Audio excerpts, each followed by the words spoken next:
Hey, welcome to another video. My name is Luis Cota. For those of you that don't know me, I'm an SEO consultant, so I help optimize websites for organic search traffic, leads, sales, revenue, etc., depending on the business objective. And welcome back to all my subscribers. So, in today's video, we're going to audit a website here that I found as I was looking up CBD companies, and in particular, I want to optimize a company that has CBD drinks. And I found a local website here in my area that I think it'd be kind of fun to optimize and to give recommendations on how they can improve their SEO performance to make more sales, and also for SEO best practices. So jumping right into it, you're going to learn a bunch if you stick around till the end of the video. You're going to take some actionable insights that you can apply to either your website or a client's website so that you can actually get them results. And so, yeah, we're going to dive right into it. So I'm going to make some notes here verbally.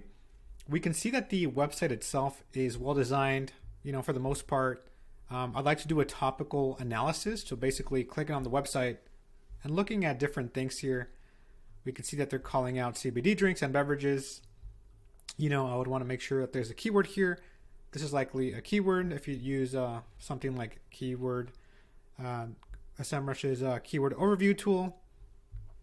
And you could see if you plug in the name of the website here, now jumping into another topic, is if you drop the website into a crawl here using domain overview, we could see some of its historical performance for this website. We could see a spike around February 22, a couple of dips. And then after July 2022, they went from 19,000 projected organic searches per month down to around 1,000 to 3,000 searches per month, and they haven't recovered from there. So I would want to do a deep dive and to see why this happened and how we can prevent it from future instances. Since you typically want a steady graph going from, say from here to here and then keep rising up. Maybe some dips here and there, but over time you want the trend to be going upwards. You could see that they lost some keyword ranking, so that could be attributed to this dip here. But you still want to do more research, so I'm not going to make any conclusions right away, but that's something I want to notice and I want to call out right off the bat. We could see some of the keywords that they're ranking for, some of the positions, some of the respective search volume, and the estimated traffic based on percentage. So how many people are looking up this keyword or how much traffic is coming from this keyword. And then the breakdowns of other details here. Branded traffic versus non-branded traffic. These are things that I like to look at. And then I also like to do a competitive analysis, right? I like to see what the competitors are doing that we are not. And so with that said, we are going to use a screaming frog from this point forward to audit this website. We're going to pretend that we don't even have a SEMRush after this point in time and figure out what are some of the big building blocks that we can find and identify on a website so that we can get them better results and improve their business objectives, assuming we knew them, right? But we're going to optimize the website just from a basic point of view. So we're going to close this out, and I went ahead and took this URL here, dropped it inside Screaming Frog, and I saved you guys some time. You're welcome. Like the video if you're enjoying it so far. But I pasted this here to get more data related to their website. So what you want to do is export this and save this file. You can name it however you like. Oh, I was looking at different things. I was looking at the meta description, but you want to go to internal, click on all, and now you want to export this list of URLs, page titles, descriptions, etc. Because we're going to work with that data, not offline, but we're going to use Google Sheets. A really handy tool that a lot of SEOs use and marketing professionals, a lot of people in general use it, so you're going to love it. And so basically save that file and then open up a Google Sheets, okay? And from there, what you want to do is open up the file. So once you find the file, you want to go ahead and insert it into this sheet here.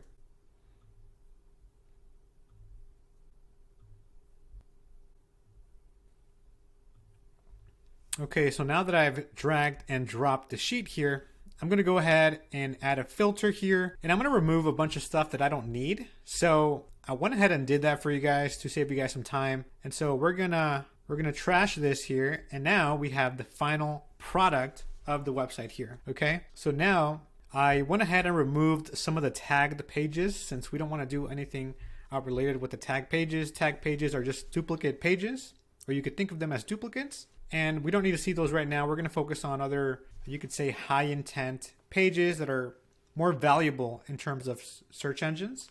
And so for SEO purposes, that's what we're going to focus on here. And so let's go ahead and find some quick areas of improvement. And so what I like to start off with are the page titles here and meta descriptions. But let's go ahead and find some areas of improvement here. So if we sort these page titles here, and for those that don't know, the page titles are exactly what you see in Google search results. So for example, this year, CBD drinks and beverages is a page title, and then everything underneath it is a meta description.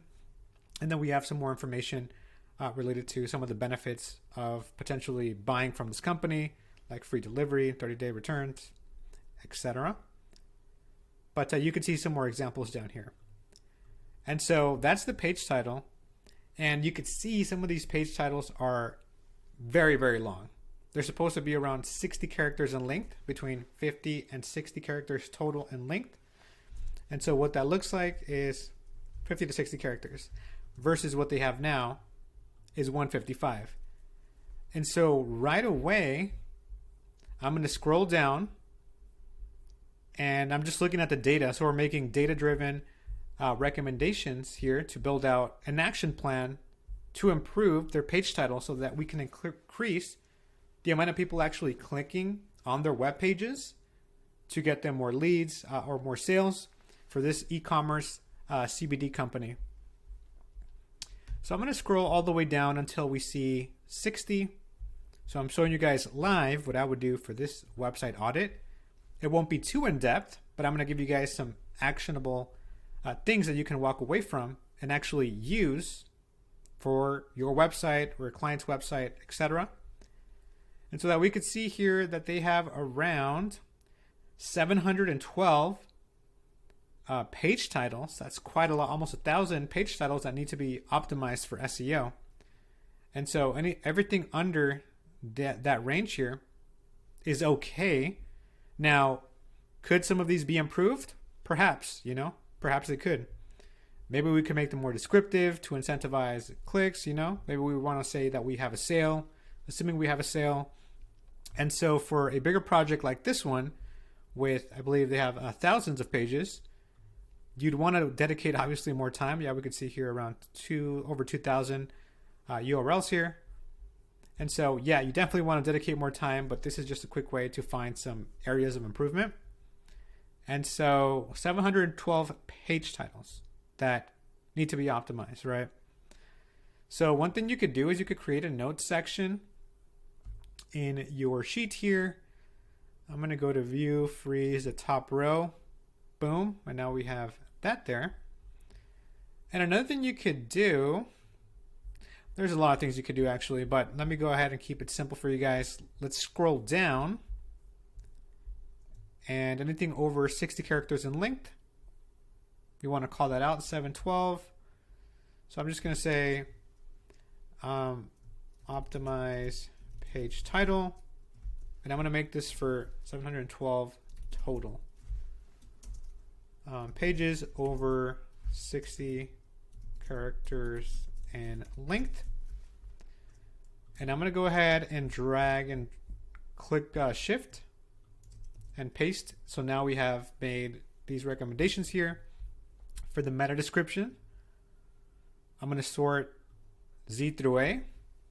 And we could see that everything here should be between 150 to 160 characters in length. And I like to be closer to the end range to maximize my opportunities to include a descriptive meta description, something that's compelling for people to want to click here and to potentially end up buying from me.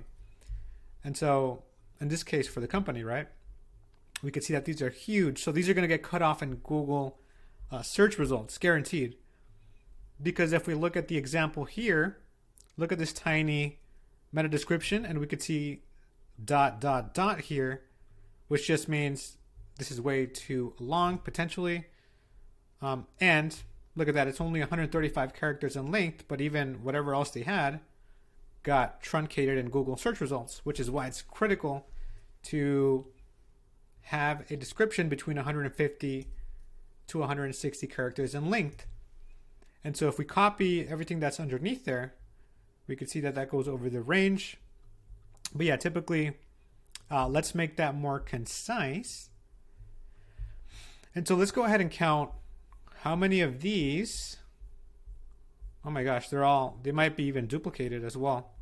We could use Screaming Frog and work our way down to the meta descriptions and see if they have duplicates. And it says duplicates here, 154. And then we could see as well, over 155 characters in length. We're going to use 160, so we're not going to go with these suggestions here. But they have close to 200, okay? So we want to be around that range based on our findings here. And then we could see a steep drop in difference between 117, 130. So we could see, oh my goodness, they have almost 1,000, meta descriptions over 160 characters in length. These are massive, and some of these might be duplicates here. And so we have 986 page titles that we can optimize. So you can also create a new sheet here and say, I'm going to make this shorthand. So for recommendations, optimize 986, let's say meta descriptions, 986 length. And one thing you want to consider is if you're doing this for yourself, then it doesn't really matter where you include this information, right? You're either keeping track of this in your head or you're writing things down like me.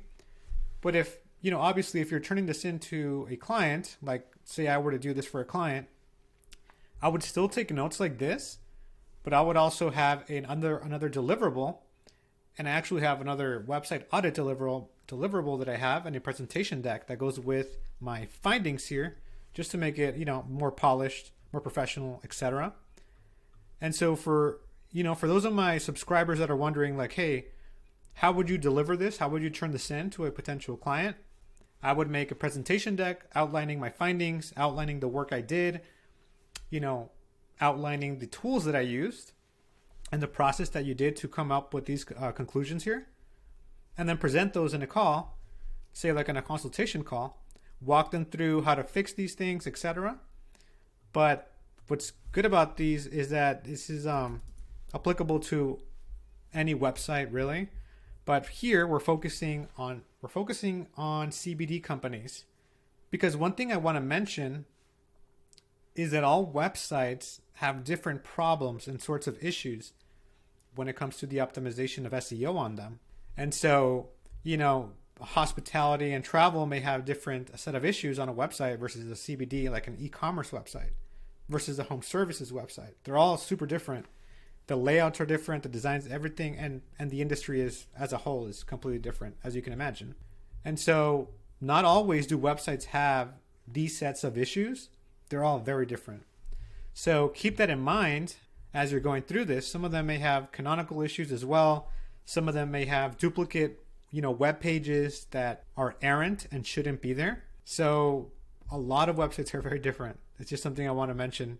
Just so you guys know, every website audit is super unique, very unique. So another thing I may want to write down is like a page title information. So I went ahead and wrote down the recommendations so far for what I would do for this website. So we could see here, I would update 986 meta descriptions, update around 712 page titles to be exact, those exact numbers. And then here's some more dummy text that you can ignore. This was here, which is why I've included examples here. But just to give you guys some ideas on what are some things that you can identify when you're running this website audit. There's so many different things, so many, from page speed, all things included in the on-page SEO, all things included in off-page SEO, all things included in technical SEO.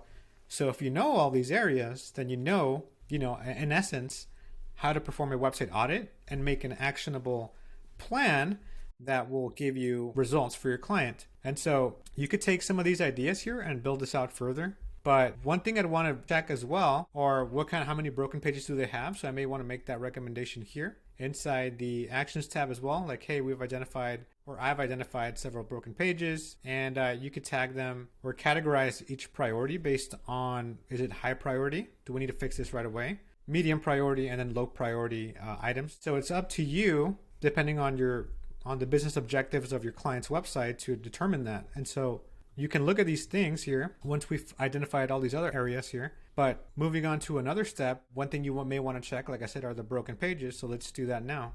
And so if we open up any one of these pages here, we could see that the page is broken. So we don't want people having a bad user experience. We want to send people to a related product here. And so let's say we did some research and we found out that they have it in view, sparkling beverage. Then I may want to send people to a beverage if we have some here. And just looking at this list here, let me just type it into their search, beverage. Let's say I did the research and I found the exact product that I want to send people to. And let's just say, for example purposes, let's say it is this product here.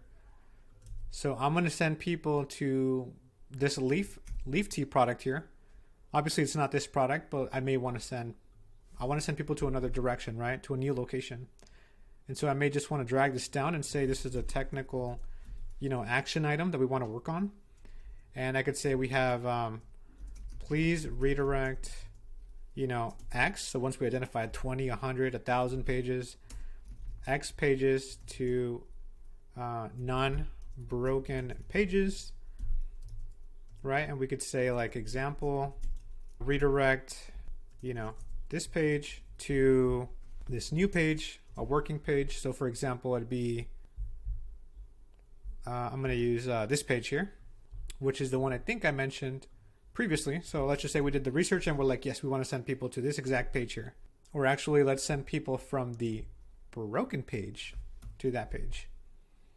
So if we've identified that this here is the broken page, tribe tokes, then we're going to copy that URL and we're going to paste it. We're going to paste that right here. Let's add some breaks here just to make this more legible. Boom, and then we could see exactly what we need to redirect and what doesn't require a redirect. Okay, so another thing that we could do, let's say we wanted to do this, we could count it. We could see that there's 75 pages that need to be redirected that we need to fix. And you could do this very easily, but yeah, it'll take some time to find out where to redirect people and then make a list of where to send people. So like if we have 4 pages, or we could say redirect, and we could say URLs, we could start building out the list of URLs that need to be worked on. So let's go and let me show you guys exactly what I mean. For those of you who have never done this before, and so we could paste that list here and we could say redirect to, and now you're basically either giving yourself instructions or your client instructions on how to fix these pages. And so we know that if we open up any one of these pages, they're broken. And you want to make sure that they're broken. So go through all these and verify that they are in fact, broken. And so once you've done that, I'm going to bold these just because it looks better here and easier to identify what to read. Then I may want to send people to tribe tokes. I know that I want to send people from tribe tokes to this page here.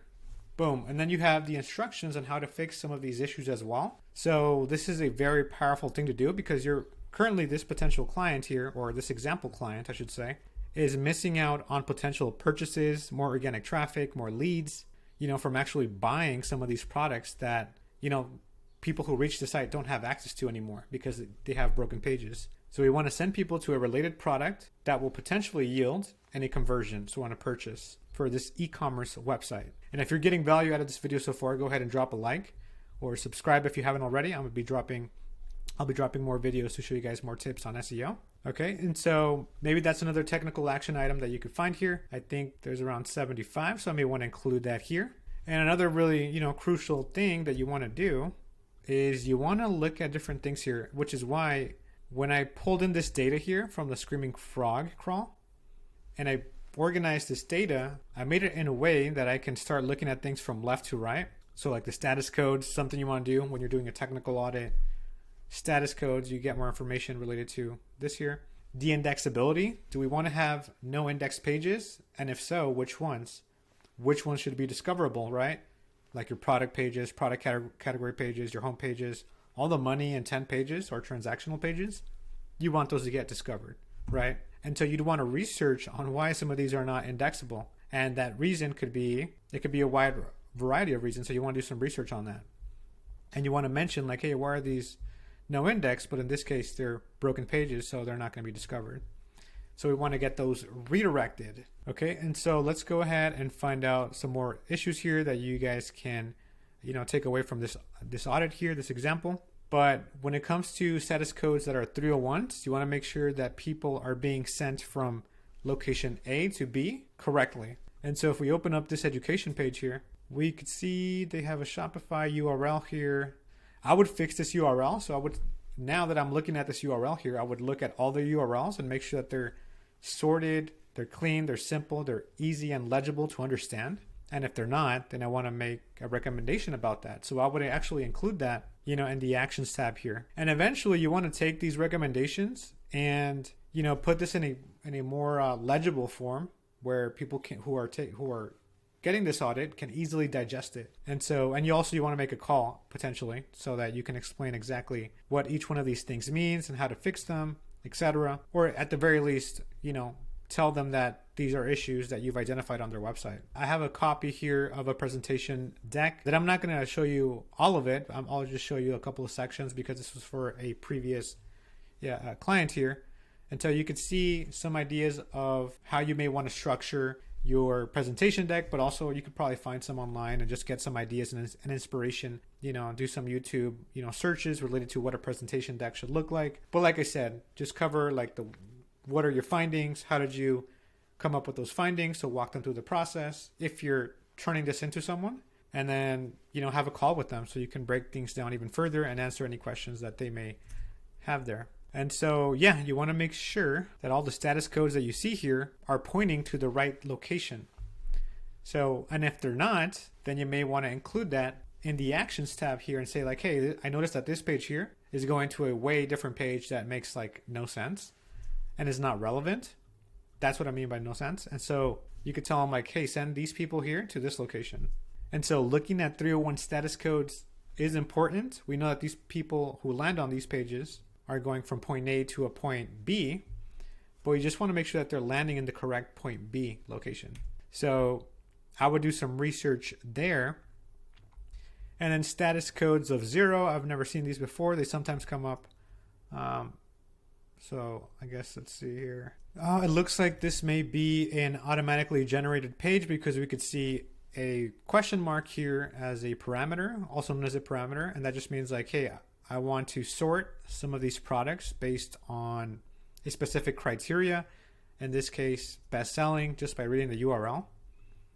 And so they likely clicked maybe like right here and they clicked best selling. Because if we do date ascending, that's going to change this dynamically URL here. And so that's something that I just learned just by auditing this website here. But you want to make sure that it makes sense to either include these or to have these blocked or not blocked in the robots file. So doing research on, the robots file and including these to be blocked. So like, some of these like the register, terms of service, privacy policy. I may want to leave those as is. Let me go ahead and make sure that these are indexable. Actually I changed my mind. I would actually have these be indexable. Sometimes, here's one of the more difficult things with the crawls, is that sometimes the crawls shows outdated information. And so just something to keep in mind, which is why I have a handy tool called Detailed. And it just gives me, I guess you could say, more real-time data related to a website audit. But actually the privacy page, terms of service, refund policy, I'd probably not have those blocked by the robots file here. And we can actually check the robots file 2 different ways. You can use plugins, or you could just type in robots after the name of the website. And we could see here that Shopify, which is what it looks like they're using, Shopify as an e-commerce platform, automatically they block a lot of pages. So you don't have to worry about how to do any of this here. But as long as you're not blocking like your home page and your product pages, all the money intent pages, then don't worry about it. Typically, Shopify does a great job at keeping a lot of pages that should be indexed. But also that's why it's good to do a website audit, because you could find things that you wouldn't otherwise find unless you were looking at this data here. And so sometimes it's very easy to miss, some of these findings, because typically when someone goes to your website, they're not obvious, or yourself, you're not looking at this back end information. And so making recommendations based on data is crucial here. So I would look at different things here. I would look at all these URLs, and if I need to do something with these pages, so like make a recommendation, then I would include that here in the actions plan. And then some other things that we can look at are all the different status codes here, like the 430. So I would look at these as well here. See what type of pages these are. See if they load appropriately. Typically what you do want to watch out for are status codes for hundreds, so broken pages. 430s, if you want to know what that means. Request header fields are too large. So yeah, you can get some ideas here and dive into it deeper. 430, too many API calls, deprecated, Shopify API. Okay. So you want to do research on these different status codes if you don't know what they mean. I've encountered this one here and there before, but it's kind of uncommon if I'm being quite honest here. So yeah, do research on these and make sure that the indexability status should be no indexed. Okay, and if it should be no indexed, leave it as is. You don't have to do anything here. But if it should be fixed, then you want to mention that and bring that to the attention of a potential client here. But yeah, the things I look at are the URL structures. Are they clean, easy to understand? Are we including keywords? Things like that. I want to make sure that I'm identifying page titles that are over 60 characters in length, meta descriptions, but over 160 characters in length, or even under 120 characters in length. I want to be in that safety range where I can maximize the potential, click-through rate by making a compelling meta description that fits within that range. And then I want to look at the indexability status of each page here. Like I said, page titles, descriptions here. I typically want to make sure that there's a keyword in the header 1 location. And if there isn't, I want to make sure, why that is. And if it makes sense to do so, include it. And so for e-commerce here, this is a really crucial point to call out here, is you want to make sure that the canonical tags are actually pointing to the right location. And so each page should have a canonical tag pointing to them. And so if you open up a page and use a tool like Detailed, this Chrome browser here, we could see that we do in fact have a canonical tag pointing to this location. And this just basically tells Google search crawlers like, hey, this is the preferred version of this particular page. And this is crucial if you have two duplicate pages of the same page here. And if you need to keep both pages, then that's why you'd want to have a canonical tag pointing to just one page here. But I'm going to go ahead and leave some resources in the description so you guys could check out more about these other topics in case you don't know too much about them. But I'm assuming I have some intermediate and beginners here watching this video who I don't have to explain too much about. But I'll leave those below as well, the resources. So yeah, those are basically it. And once you're done with some of these, findings here, again, just fill out this section here. You can basically, make these little tabs, add different colors as you wish. You could change this as you need, and you can even build this out to fit your needs, right? It doesn't have to be like this at all. This is just what I do, and so you could take some inspiration from it. But yeah, just find out the different issues here that the website has. Again, you could look at on-page SEO, off-page SEO, which you do want to do. This is just a quick website audit. And I was focusing more on on-page and technical. But if you want to see more videos like this one, be sure to like it and subscribe, and I'll show you guys more videos coming soon.